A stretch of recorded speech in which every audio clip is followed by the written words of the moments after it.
assalamu alaikum. Hara mi hewri ke fop la landis ko jawontre parti yimo de suti ka febi kon kale di mendo nyande fini weti Mamadi Dumba heno pousse de pion nyande fini weti be dictateur be pousse de pion ibe felliti tun ibe holi tun ibe hoddi alawa hodo be dartade ibe holi tun ibe hoddi Guinée susta kala men minido be elminem ko seeda be woni immade haala ni no mi yewtam kadi combat on ni ko mene wonbe be kare réseaux sociaux ko mene wonbe jonde information minini kadi ko mene be fewtani natugol e signal gol page ji yimbe natugol créer problème ji Guinée be menda stay kambe be maria kin he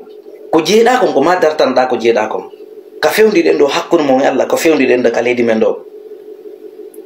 fop no andi tamperende ala na jangude do ron kaybre golle unno neebi ko fuddi ido inde ala giselu adda aram on aram konto yota on aram wondo inde ala giselu adda mo on atire Sénégal on atire Sierra Leone on atire Mali Bamako on atire yonton don siko de ko mere déplacer ta kon no halde fi mun do yetti mbudi mon fo mejjidi ka banque yaltine mbudi mon inde jon finance on parti ji dartolo mara na yaltine mbudi mon finance yo population immitunde daro nyande population immi daro inni Mamadi Dumbuya warta ko pale wallahi o wala ta ko pale mais no jodi no inude yu sellu wadi dum do on jodi ka ala gisellu galle mabbe libama jam wali nyalli en jodi ka be suspandi congrès en jodi ka ali bay nebi no ko be nanga foni ke mengo be jonde nouvelle yi partout ko ni di nouvelle yi yewtirtero hay se be no wuri ha be wada be ton piji go ton be tabe be wara be en pays fo ko ibe suti on nani de do ni election jiri ndo organisama ko tawta hande katare goto wata on nani ko bi ko en ku kaw be geru grete ivoire ko en ku kaw premier tour Mamadi Dumbuya fedday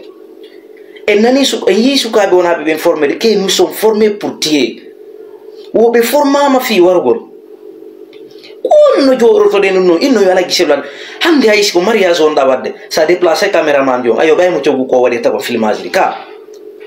jonno be armbe wona be wonno inde wala giselu addu do ko leydi men